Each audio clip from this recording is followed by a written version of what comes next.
Bonjour Alexis. Bonjour mon père. Voilà, donc aujourd'hui nous sommes dans la cathédrale orthodoxe grecque Saint-Stéphane qui est située pas loin du pont de l'Alma, dans le 16e arrondissement.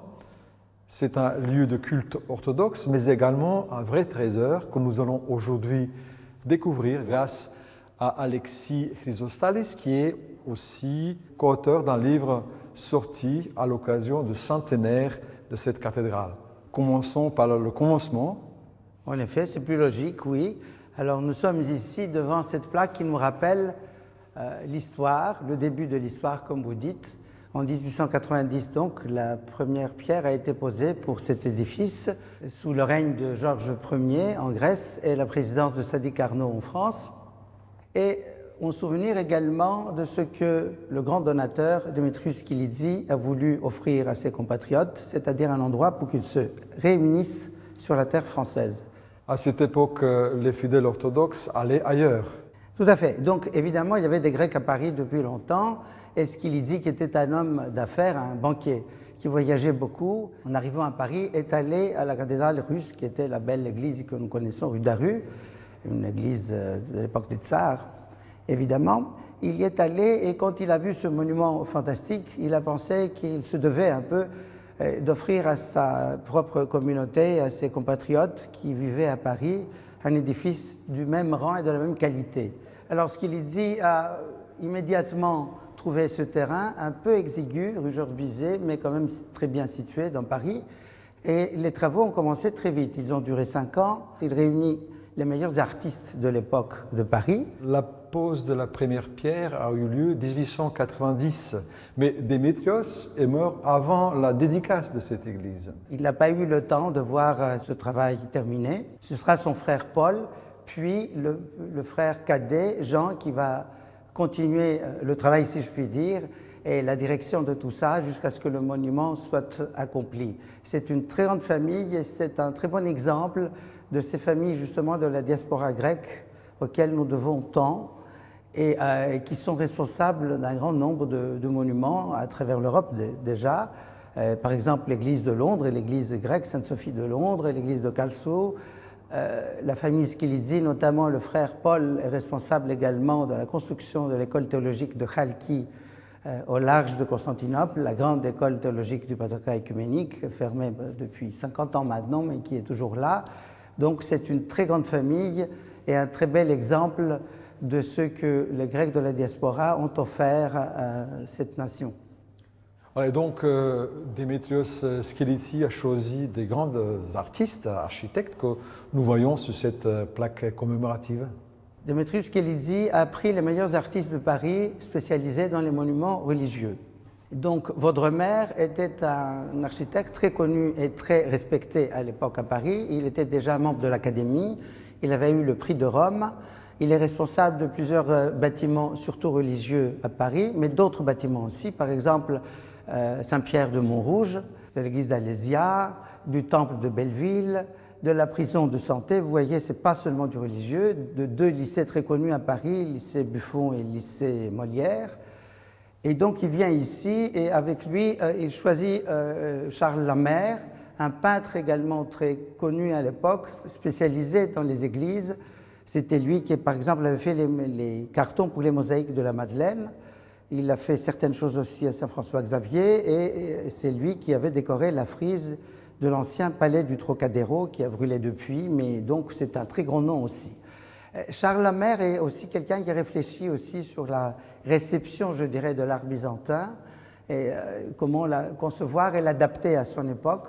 Donc on va le voir à l'intérieur de l'église, ce projet en fait qui consiste à marier la tradition orthodoxe avec l'art français de l'époque, en simplifiant certaines choses et en même temps on accentue un peu ce côté, bien sûr, religieux, spirituel, et pour certaines choses un peu mystiques, je dirais. Ce projet est parfaitement réussi. Justement, cela mérite d'être expliqué, montré. Peut-être pourrions-nous voir tout cela. Une excellente idée, allons-y. Merci.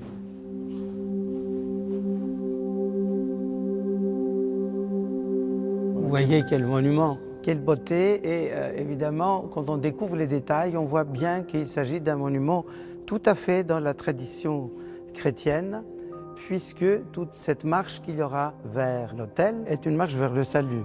C'est le sens d'une église. Nous partons donc de ce qui est la préfiguration du salut, c'est-à-dire l'Ancien Testament.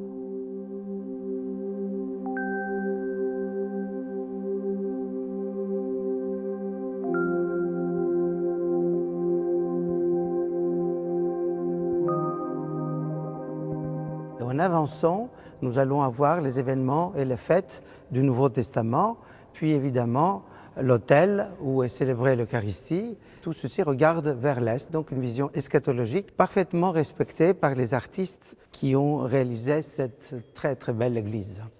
Alors Charles Lamère a réalisé la décoration de l'église. Comme vous voyez, le haut de l'église est iconographié, tandis que le bas, la partie basse, ce sont des décorations sans icônes, sans représentation de personnes.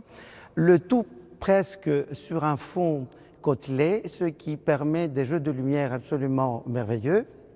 Après, on peut regarder les objets un par un, soit du mobilier, soit ce qui est fixe. Par exemple, cette très belle chaire ici, d'où l'on lit l'Évangile, le siège épiscopal, les vitraux absolument merveilleux qui ont été faits par Avenay, le cabinet de Léon Avenay, qui est un maître vitrier très connu à l'époque à Paris, responsable également des vitraux de l'église d'Auteuil. Et évidemment, cette mosaïque très belle en bas, qui est un élément de décoration très fort, puis évidemment les icônes, les représentations. Alors, Charles Lamère a réalisé l'ensemble de l'église, sauf l'iconostase.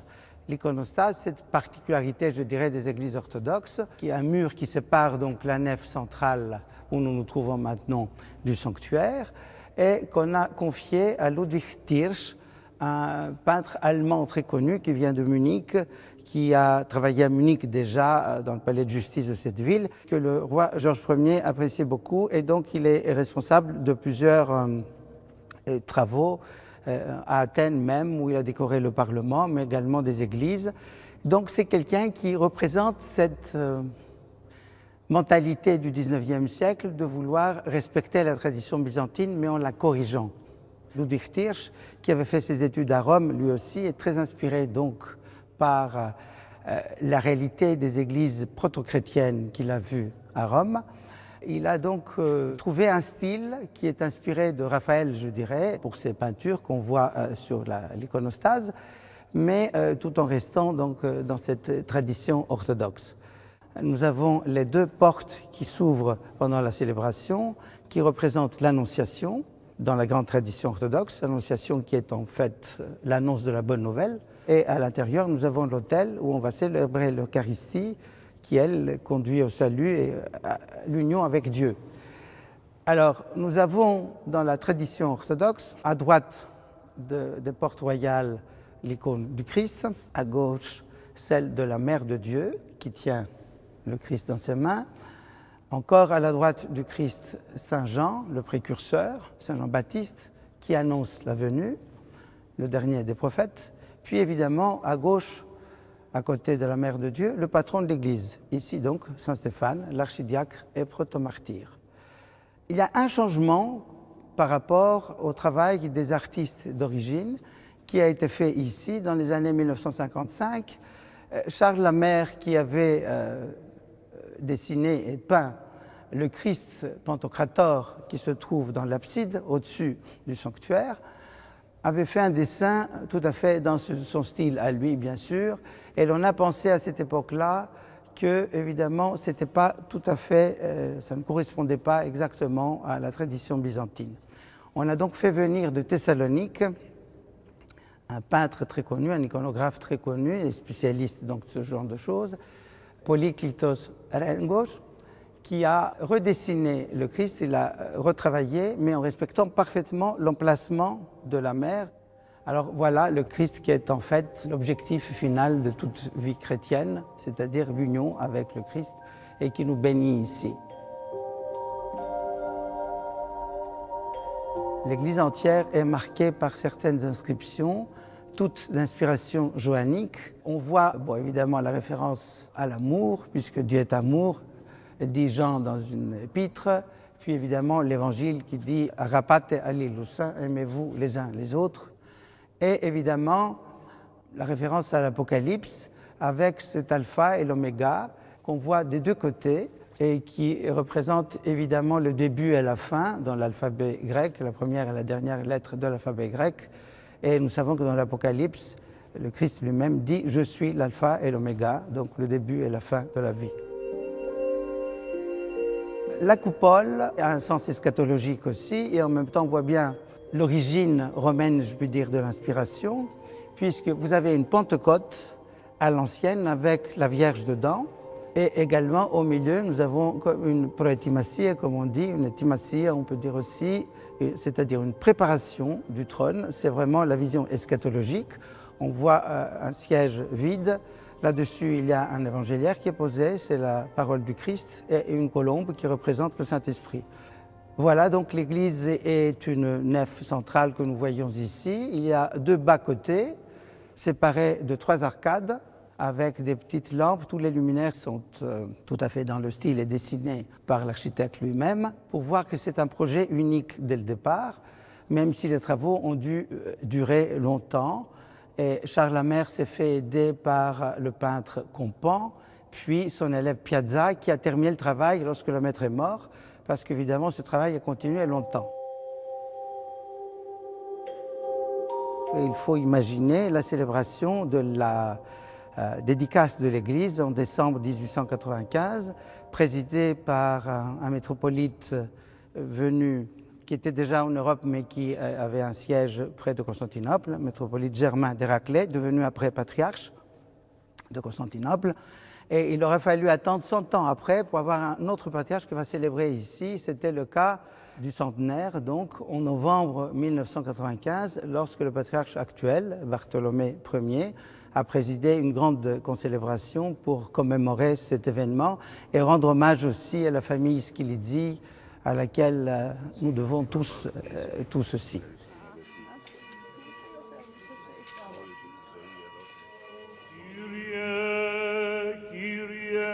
Επίβλεψον εξ ουρανού και είδε και επίσκεψε την άμπελον ταύτη.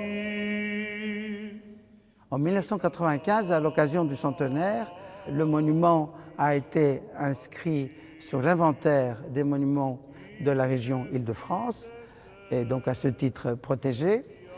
Et ce qu'il faut dire aussi, c'est que cette église est devenue siège d'un diocèse, puis ce diocèse a été érigé en siège métropolitain, donc très important, puis en siège de l'Assemblée des évêques orthodoxes de France, parce que le métropolite qui a son siège ici est d'office président de cette assemblée qui réunit tous les évêques orthodoxes canoniques qui ont juridiction en France.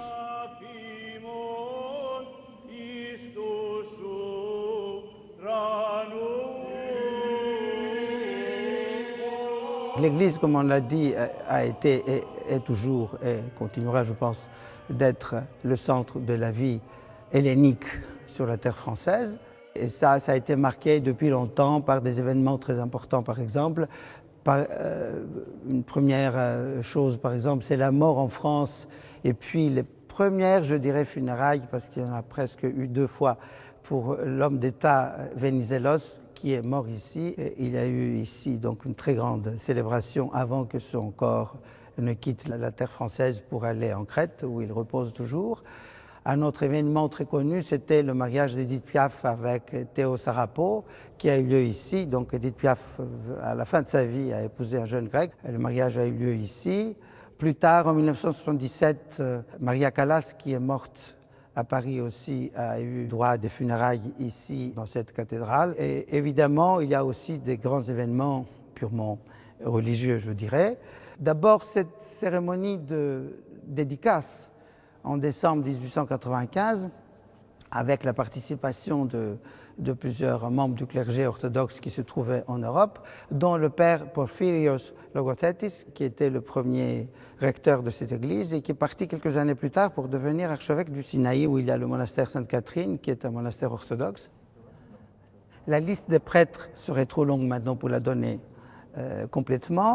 mais il faut peut-être certainement même rendre hommage aux prélats qui ont eu leur siège ici. Le premier, c'était donc Monseigneur Meletios Karabinis, qui est venu de Grèce en 1946 comme prêtre, mais en 1953, il a été élu évêque vicaire pour l'archevêché de Thyatire-on-Dit, donc l'archevêque de Londres, qui était à l'époque responsable pour toute l'Europe occidentale et centrale. Et en 1963, Monseigneur Meletios est devenu métropolite. On a créé un diocèse ici, et donc Saint-Stéphane est devenu le siège de ce diocèse métropolitain. Alors, Monseigneur Meletios a démissionné pour des questions de santé, et en 1988, il est parti en Grèce, mais on a plus tard célébré ses funérailles ici. Il lui a succédé son évêque vicaire, Monseigneur Jérémie Kaligeorgis, qui est resté métropolite pendant 15 ans avant de partir en Suisse. Il est devenu métropolite de Suisse.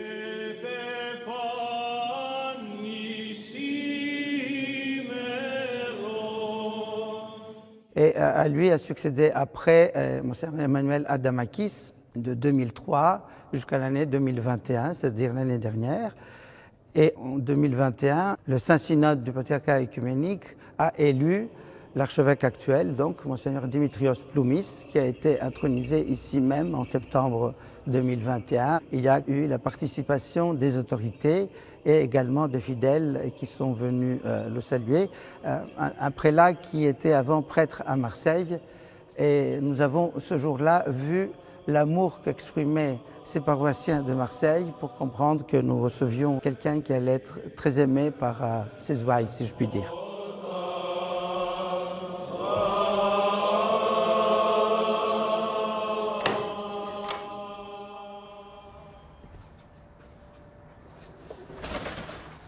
Voilà, à côté de l'église, il y a aussi un bâtiment.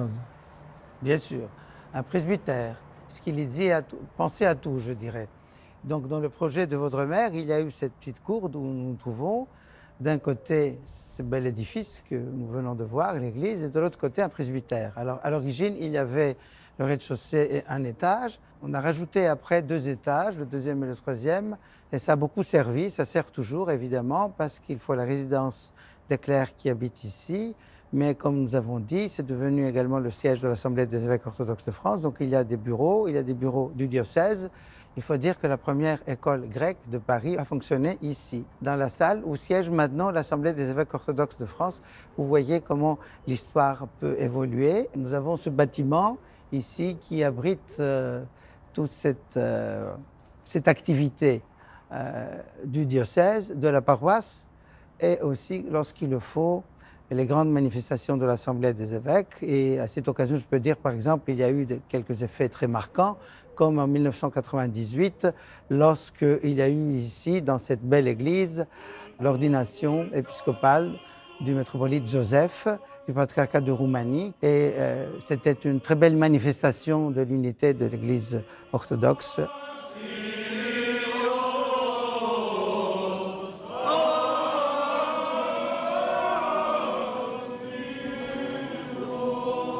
La vie est continue et permanente dans ce bâtiment.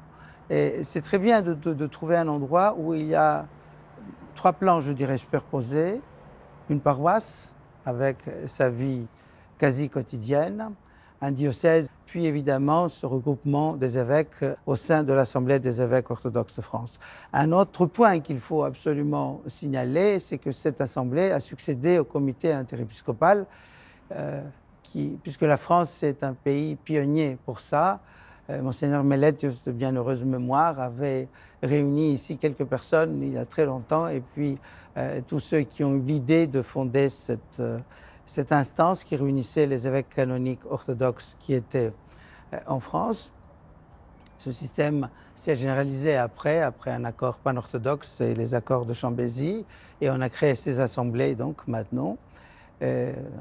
Maintenant, c'était dans les années 90, dans la décennie 90, et il y a pratiquement dans tous les pays maintenant des assemblées orthodoxes qui réunissent tous les évêques orthodoxes canoniques qui dépendent des différentes églises mères, mais qui sont toutes réunies pour représenter le monde orthodoxe dans la société française, face à l'État français aussi, mais aussi aux autres confessions chrétiennes, et puis je dirais le monde tout court.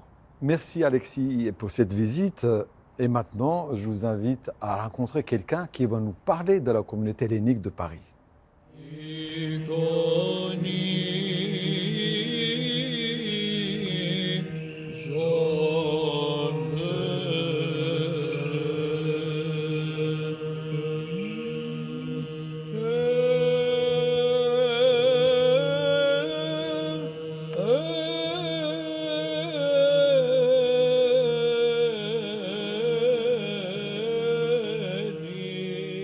Hier, nous avons fêté la fête de l'Annonciation de la Vierge. La date de l'indépendance grecque a été fixée à ce jour de l'Annonciation parce que c'était l'Annonciation aussi et la naissance du nouvel État grec et du nouvel esprit grec.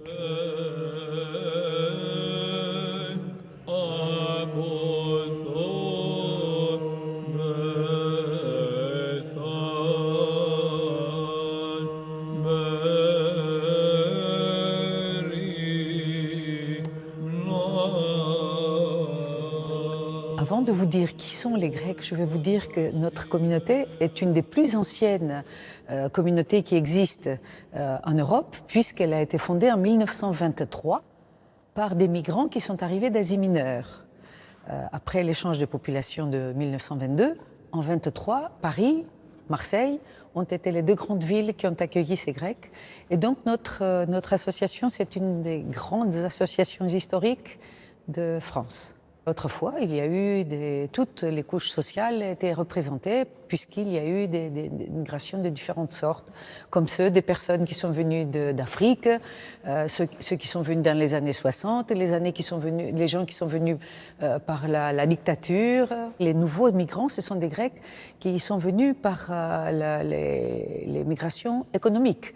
Mais donc, ce sont des gens qui ont fait des grandes études et qui sont restés à Paris parce que leur carrière, elle était beaucoup plus prometteuse ici qu'ailleurs.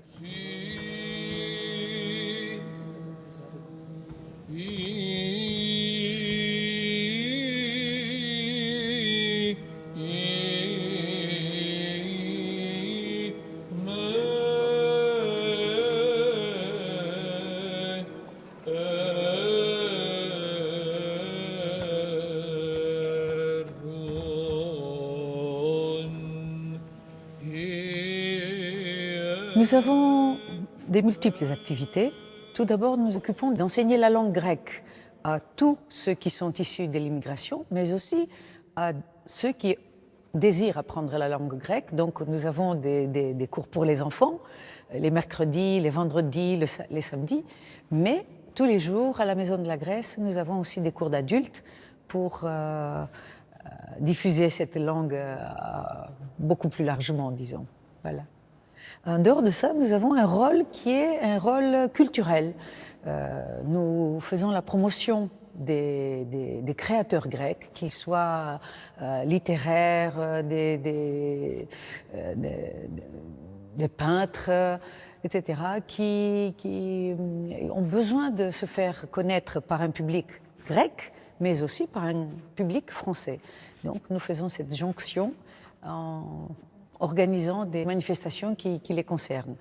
En dehors de ça, nous faisons aussi des manifestations qui sont comme le carnaval, l'arbre de Noël pour les enfants, des fêtes plus populaires. Les projets de la communauté, c'est de s'ouvrir de plus en plus vers la France, puisque nous avons des mariages mixtes de plus en plus et nos enfants doivent avoir des perspectives différentes de ceux qui venaient d'arriver il y a quelques années. Donc aujourd'hui, nous essayons de faire des activités beaucoup plus larges qu'autrefois.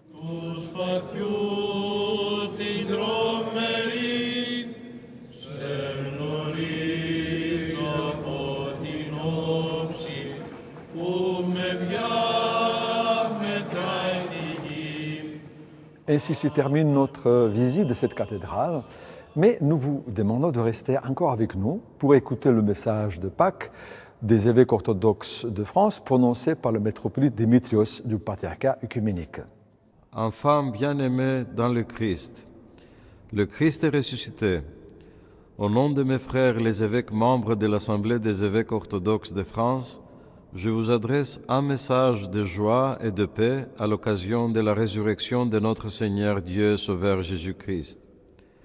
Alors que nous nous rassemblons pour célébrer la lumineuse fête de la résurrection du Christ, dans une abondance de joie et d'allégresse, nous continuons à prier pour ceux qui ont été et sont encore affectés par la crise sanitaire de Covid-19.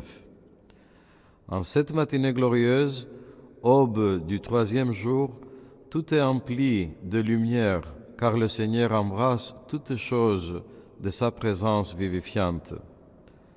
En devenant le vainqueur de la mort, il se révèle comme source de la vie, source de la lumière, source de notre espérance, par laquelle le cœur du monde continue à battre. Comme nous le déclare le saint apôtre Paul, cette espérance vous a été annoncée par la parole de vérité, l'évangile qui est parvenu jusqu'à vous. Le plan de Dieu pour l'humanité a été manifesté. La lumière de la résurrection imprègne toutes choses. L'obscurité de la mort laisse la place à la radieuse présence du tombeau devenu orphelin. Dieu se révèle à travers le linceul laissé sans corps à protéger. Car il fallait que le Seigneur se donne pour la vie du monde, pour que l'univers tout entier goûte le doux parfum de vie qui se dégage de la grotte désormais vide. Ce baume transforme notre âpre solitude de créatures déchues en promesse. C'est là même qui offre la paix lorsque les turbulences de notre monde nous éloignent de toute forme de relation et de communion. Cependant, à notre joie s'accompagne un puissant sentiment de compassion. Nos prières continuent d'accompagner toutes celles et ceux qui sont affligés par la guerre injuste initiée par la Russie au début de cette période de grand carême contre l'Ukraine. Ce temps de renouvellement spirituel a été pour nombre d'Ukrainiens un véritable Golgotha de plus de 40 jours. Animés d'une espérance indéfectible dans le Christ ressuscité, nous continuons à prier pour la paix ainsi que pour toutes les victimes de cette guerre injuste. Nous espérons que bientôt viendra le temps de la reconstruction durant lequel les plaies de ce conflit fratricide guérissent en faisant émerger un plus grand sens d'unité et de réconciliation. Enfin, je vous renouvelle à toutes et à tous mes meilleurs vœux à l'occasion de la lumineuse fête de la résurrection du Christ. Le Christ est ressuscité, en vérité il est ressuscité. Χριστός Ανέστη, αληθώς Ανέστη. Δόξα σοι το δείξαντι το φως, δόξα εν ύψης της Θεόν, και πηγής ειρήνην εν ανθρώπης ευδοκία.